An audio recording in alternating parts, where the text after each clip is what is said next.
Hello and welcome to the Oregon Business Matters podcast, brought to you by Oregon Business and Industry, Oregon's statewide Chamber of Commerce. At Oregon Business Matters, we focus on insights, issues, and initiatives that impact Oregonians' shared prosperity and the state's economic health. I'm Angela Wilhelms, President and CEO of OBI, and your host here at Oregon Business Matters. Today, I have the pleasure of talking with one of Oregon's busiest people. He is president and CEO of a multi-generational family business that operates in 9 states throughout the West. He's highly engaged in civic and public life.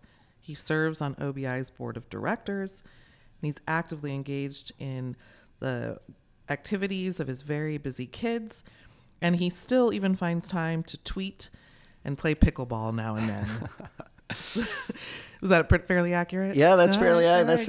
Right. It sounds much more kind than maybe my wife or my mother would describe. That's great. All right. So with me today from the Papé group, welcome to the podcast, Jordan Papé. Thank you. Happy to be with you. All right. Well, Jordan, we're here in your Eugene office. It's a beautiful day here, so thank you for the hospitality. Let's just talk for a second to get started. I mean, Papé is an Oregon institution, and I think a lot of Oregonians recognize the name from the signs they see as they drive, up and down and through towns around the state. But tell us a little more about the basics. It's kind of hard to know where to start when you're talking about a company as great and diverse as this, that people, again, recognize but might not actually know much about. So take us back to the basics. Sure. When you think about Papé, think of us a lot like your car dealership that you might interface with day in and day out in your normal life. We're a dealership for heavy equipment companies throughout the West. The major relationships that we have are with John Deere, Kenworth, Hyster-Yale, and Ditch Witch. And so we do all the sales, service, warranty, rental side that you might expect with them. And when we think about what makes us similar or different from our competitors is most of our peers or competitors have a relationship with one of those manufacturers, and they either say grace over the area that they have or they try and grow it a little bit. What we've tried to put together is an end-to-end solution that makes sense for our customers, right? The vocational Kenworth trucks match up beautifully with John Deere's industrial and agricultural base. The warehousing of Hyster forklifts obviously ties in with farming and with the forestry industry and again, vocational trucks. So they all match up really well together. Yeah, you mentioned forestry, and actually I wanted to ask about that, so I'll just do it now. The company's evolved over time, but Papé, I mean, you're not just a dealer, or at least you haven't always been a dealer. Talk a little bit about some of the things that the company actually helped pioneer that people might take for granted today, some of that equipment. Yeah, so the twist that you have to make when you're serving a business customer is that what might work in a different part of the country for a John Deere tractor or a Kenworth truck isn't necessarily going to work in every part of the country. And so when it comes to forestry, you can think of just how different the Southeast timber stands are from the Pacific Northwest, where we have the big, heavy timber. And so one of the solutions that we sought to solve back in the 70s, before I was even born, we helped reinvent logging in the Pacific Northwest by taking excavators that had not been used to do shovel logging and move the logs up and down the hillsides. And we developed first the 235, or 225, excuse me, then the 235 to be log handlers. And that's completely changed the way that we did shovel logging in the Northwest. And we've done similar things with trying to get John Deere combines to work in the grass seed markets, or John Deere tractors and combines, again, on the unleveled land in the Palouse, right? You put the big leveling kits on those. So it's all about tweaking great products to work for our customers in the spaces that they're doing business. Yeah, that's interesting. So you end up sort of being in the middle of those solutions, working with those, the brands, the product brands, the Deeres, et cetera, and then bringing that knowledge from your local consumers. And how does that work? Do you have innovation folks in-house? Do you kind of work with those larger companies as they're designing products? I mean, that's Yeah, one of the legendary individuals in our company shares a name with one of our past presidents. His name's Jimmy Carter. Jimmy Carter has worked with us probably going on 60 years now, and every time he tries to retire, it sounds something more like he just changed laundry day at home, but he still pops up and gets involved. And so I kid you not, today, Jimmy Carter is still working on a project for us with John Deere where we're working on taking John Deere wheel loaders and adding fork bunks to the front end of them to do single pass unloading of log trucks. Now, this is a solution we solved in the 70s with Caterpillar, but John Deere has not traditionally had that solution. But John Deere is one of the top brands in the world for forestry. So we really do believe that this needs to come to market and soon. So again, Jimmy steps up and he's one of those guys who can listen to it while it's running, tap on it a little bit, and he understands the underlying issues that need to be solved. Wow. And what a massive amount of knowledge he's probably transferred to so many other people here over those decades. That's a very cool story. Absolutely. So if I'm not mistaken, the company was founded in 1938, so we're heading into 90 years, and we're now in fourth generation leadership. And talk about how your father, Randy, before you, and you now as that fourth generation leader have worked to diversify and grow the business. Because I think a lot of people, again, in Oregon are probably familiar, but don't realize how widespread the Papé name is and the company is. Yeah, so each generation has modified what we were doing at the time. And so I think that's a great lesson in family business. I think some family businesses get locked into their identity of I own this company and I represent this brand and that's what we do as a family and they become inflexible. We started as an Allis-Chalmers dealer. The Oregon Electric Station that's currently the old spaghetti factory on 5th Street, that was our first dealership. And Allis-Chalmers really isn't around anymore, right? So had we not migrated away from them to Caterpillar and my grandfather's generation, we would have never had the big boom that we had in his generation that teed up Randy to be successful in diversifying the business. And so, when it came to Randy, the focus became if building out the I-5 corridor and forestry were really big for my grandfather's generation, well, once I-5's built out and the spotted owl hits, then all of a sudden you have to diversify the business. And Randy was a brilliant finance mind. He was very entrepreneurial. In college, he had started his own businesses that were separate from the Papé Group that he maintained and grew even when he came into the Papé Group.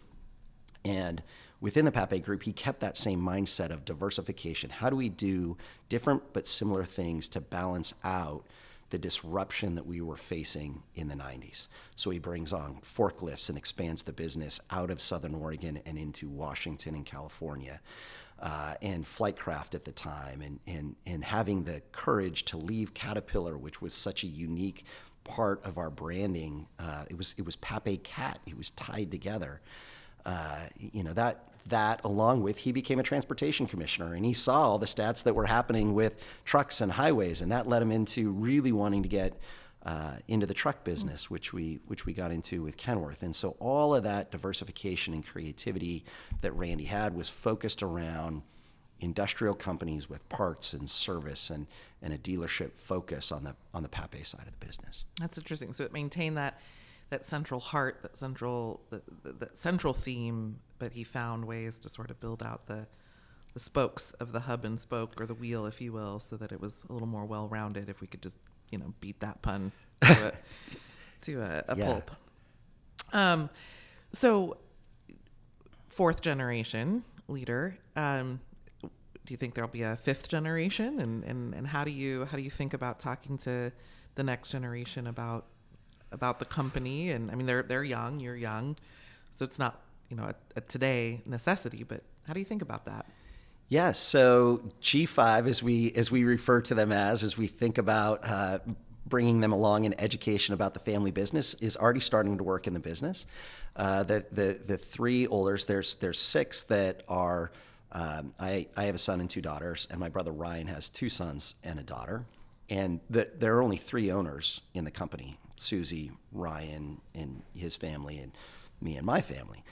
And so as we think about developing these six, the older three, which all happen to be boys, they've all started their summer work. But that's by virtue of age and the requirements that we have before you're allowed to work inside the family business.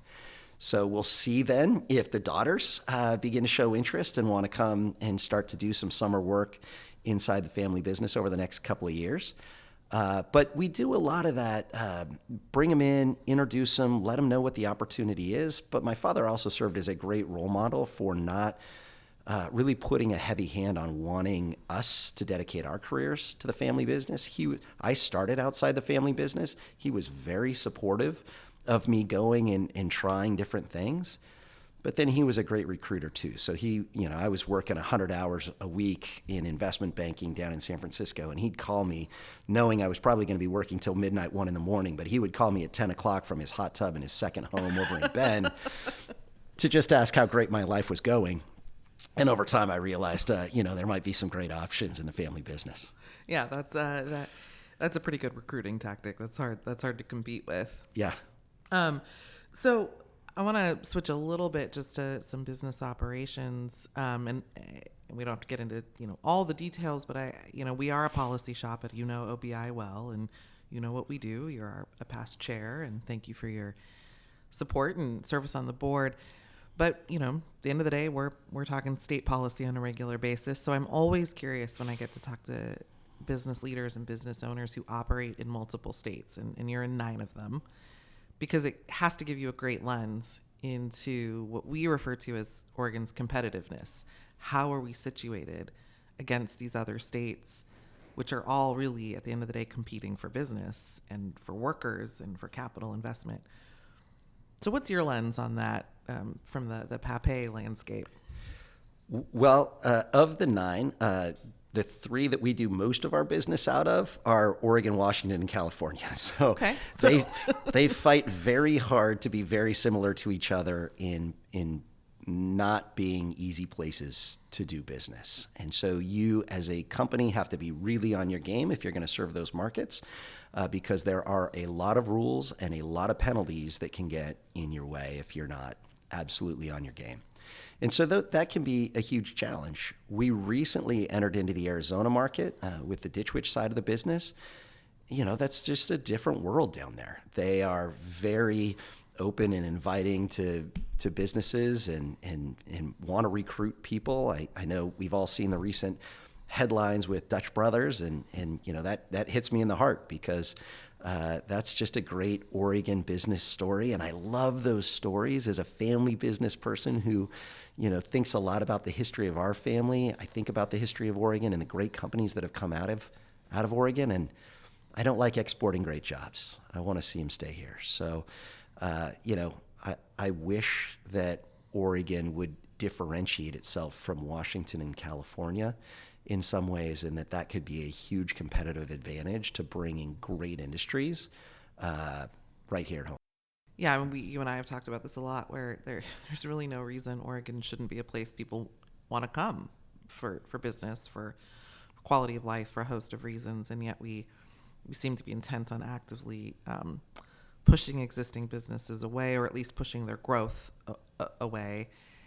And unfortunately, we're just not as attractive anymore. We're a small economy. We can't do market moving policy like maybe California can get away with, but we keep trying. So I like that. I like the way you phrase that. We need to differentiate ourselves in a way that attracts people and workers and jobs and companies and investment, not the other way around. Yeah. One of the things that you've gotten yourself roped into is what I believe is referred to right now loosely and maybe formally as the Southern Willamette Valley Innovation Corridor. And so you were just talking about how you want to see great jobs here and how good we are, or had been at least, at growing them. Talk a little bit about that initiative, because I feel like it dovetails, especially as we're sitting here in Eugene. Yeah. Well, I mean, first of all, the why on doing a project like this. And this project is designed around making the space from really Oregon State up in Corvallis down to the University of Oregon here in Eugene, and really tie those markets together to take the exceptional universities that we have and leverage them to create new businesses, new and exciting jobs. I mean, we're heading into a period of AI where everybody's talking about the potential to lose jobs. We should be doing everything to leverage those universities and what's spinning out of those universities to create the replacement industries of the future. And so that's the global why. And so then, Jordan, why would you attach yourself to that?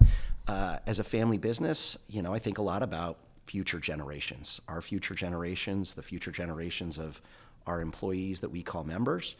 And I think, well, if we have so many assets and spaces between Eugene and Corvallis that we could foster to bring in great industries and exciting jobs, if I can lean into that and prevent kids from having to move to Texas or Arizona or Florida for their careers, then, we get our own kids and grandkids with exciting careers that pay well in Oregon.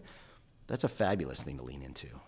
I don't want to have to jump on a plane and fly to Florida to go visit my grandkids. I want them to realize all the benefits of the skiing and the coasts and the forests and the hiking, and also still be able to afford their lifestyle through an exciting career that stimulates them right here at home. Yeah, and it's interesting. There aren't very many places in the country that have two research universities of the caliber that we have in that kind of proximity to each other. I think of the Research Triangle in North Carolina as one and maybe the only other really true example where they've taken these public research institutions and said, we can do this. We can lift each other up. So sure, we might compete on the ball field occasionally, but we can lift each other up academically and with research. We can create this culture of innovation and partner with business on workforce preparedness, on that future forward innovation. And they've been doing that for decades. I don't remember not knowing about the Research Triangle.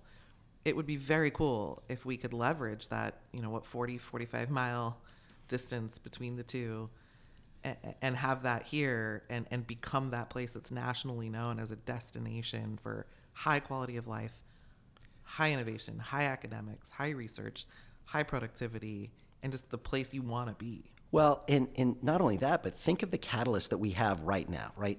The moment is now, not 30 years from now. And the reason the moment is now is you have Phil Knight investing in the University of Oregon at the Knight Sciences campus and all the excitement that's going to come out of bioengineering. So that's a leverage moment in addition to all the other great things the U of O has to offer. And then Oregon State, you've got the Huangs and NVIDIA and all the technology that's coming with AI and their chips and what we could be building out there, right? So you have all of this excitement and investment happening from two world leaders that are making exciting investments. That's going to be extremely compelling. And then add on to it simple things like Oregon joining the Big Ten. Oregon is currently the smallest university in the Big Ten behind Northwestern, right? It's not going to be able to stay if it continues to compete and offer exciting career studies.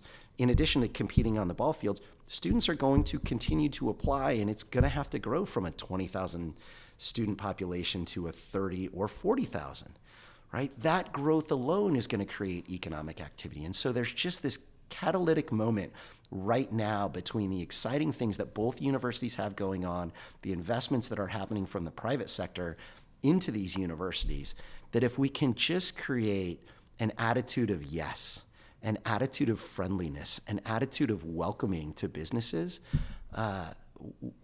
we could be the next Silicon Valley. Yeah, it's been a beacon out there for a lot of people, but I don't think they've ever thought deeply about how to get there. And I think now there is a group doing that. And so thanks for stepping up and working with the university presidents and others to be a part of that. That's not the only way you're engaged in public life. And we talked about the OBI board. We talked about this. What motivates you to be involved? I mean, you've got a company to run. You've got a family. You're very. They're at the age where they're very active, and you therefore are a very active parent.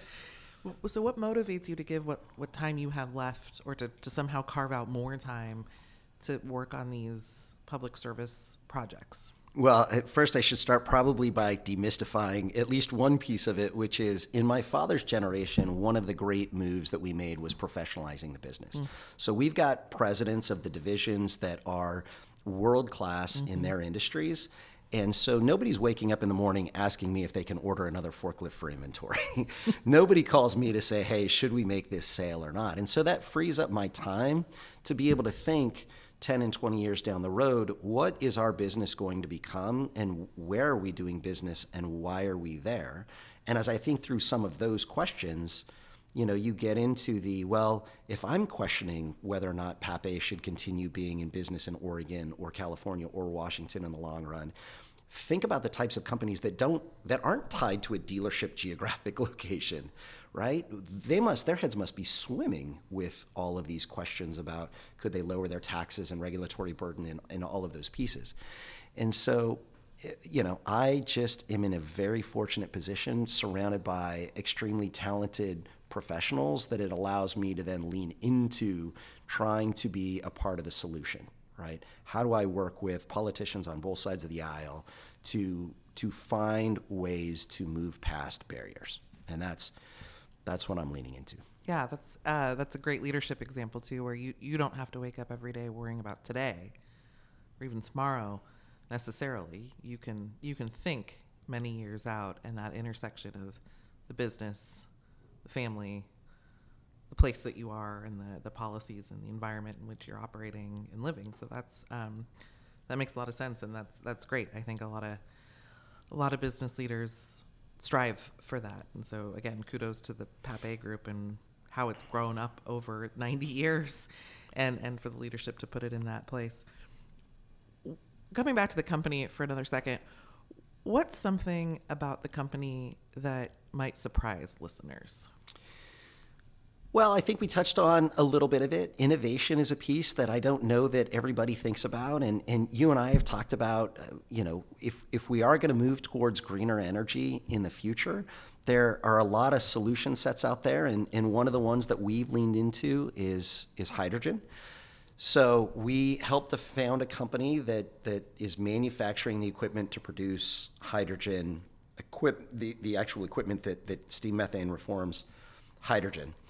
And then we're also a dealer for that organization. We're buying our own supply and starting to work on putting in our own fuel solutions.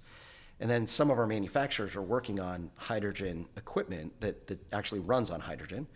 So we are at the intersection where we might be one of the world's leading experts, not on any one specific technology, but how do you tie in the technology from creating hydrogen through to the equipment that's going to need hydrogen and put together a package solution for customers that they can afford and is going to make them more able to transition into a clean environment in the future. I love that, and I think it's a great example of something we're trying to remind policymakers of a lot about our members, businesses, which is businesses exist to solve problems. I mean, it doesn't matter whether your solution is around catering for someone's event or whether your solution is around, space exploration. Businesses at their core solving a customer's needs or problems, and they're often trying to innovate and get better at those or to offer new solutions. That's kind of how the system works in a very fundamental way. And so a lot of times policymakers think they need sticks to force business to innovate and do things differently, like energy solutions, when in fact, businesses are actually trying to do this already, and maybe carrots to try to accelerate the speed or the partnership or the outcome might be the better approach. And I just think this is a great example. People don't know you're doing it. You're not doing it for publicity. You're not doing it because anyone told you had to. You're not doing it because of a regulation or a mandate. You're doing it because you can see the future and you know where you need to go, and you're willing to put in the capital and time to get there. Yeah, and we also know that of the solution sets, we're not going to be the one to invent a new diesel engine that's even cleaner than the diesel engines being put out today. So we can't lean into that solution set. On the battery side, there are already experts out there that are solving that problem. And so for an investment that might help our customers with another solution set, this was an area that we could lean into and get excited about. And I would agree with you. We have the Oregon Business Academy that we've partnered on, which is the camp for kids in high school. It's held at Oregon State twice a summer, where we teach kids these same sort of business thoughts. And one of the messages I always try and deliver to these teens is there is no government department of fix-it. Right? There's a government department always thinking about rules and trying to set the table for policy sets that set us in the right direction. But the solutions are going to come out of the private sector. The solutions are going to come from those kids sitting at that camp who think about a problem differently and create the solution that help us have, a healthier economy, a more vibrant jobs, and cleaner way of doing things in the future. Yeah, no, that's thank you for your work on that too. So there's one more way you find to give your time back, and that camp. Maybe we'll do an entire episode on the Oregon Business Academy for our listeners so that they can learn more about it. We'll have to get that one in the queue. I would love that. My grandfather used to say, your community is like your piggy bank. You can't take out more than you put in. So there's always been an expectation, and I know my mother and my father and my brother and my sister-in-law and my wife Carrie, they try and also hold true to that as well. Yeah, well, thank you for all of that. Well, we have promised our listeners a relatively condensed episode time frame here, so we're running out of time. But is there anything you want to share with folks before we sign off? Just any parting thoughts for our listeners? Sure. We've touched on some of it already. Where my mindset is today, Oregon is uniquely situated in the world to be a vibrant place for the future. We've talked about the port of Coos Bay. Historically, I think it was one of the top 5 ports in the world by volume.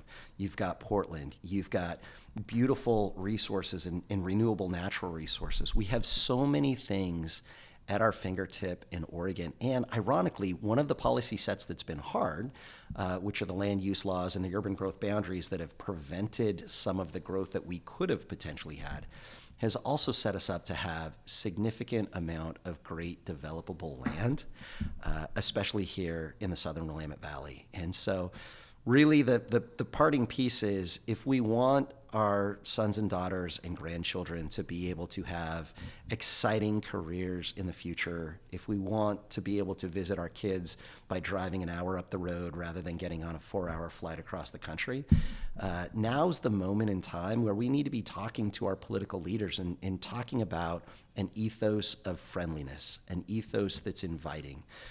If we have 5 departments that are set up to say, no, you can't do something without this special permit or regulatory compliance, we should at least have 1 or 2 departments that are out there figuring out how we all navigate that so that we can get to yes. Because we need to find the job creators and put them hand in hand with departments who say, yes, we do have these regulations, but we know how to make them work for you, not against you. Yeah, that feels like the way to reach shared goals, and actually the goals of those policies and regulations as well. Is businesses want to comply, and the government should want to help them comply. That's how you make the system work, and that's frankly how you reach the policy goals as well as the economic goals. And if you have a department that's trying to show people how to navigate all of those rules and they can't even do it, then maybe we might at least have one department inside the government that's knocking on the various doors to say, we might need to fix this problem. Yeah, well, we'll have our government reorganization chat in another episode, probably. Excellent. All right. Well, thank you, Jordan Papé from the Papé Group, for joining us, and thank you, listeners, for tuning in. The Oregon Business Matters podcast is a production of Oregon Business and Industry, and it is available on all standard platforms. For more information about OBI, visit OregonBusinessIndustry.com. Thank you very much. Thank you.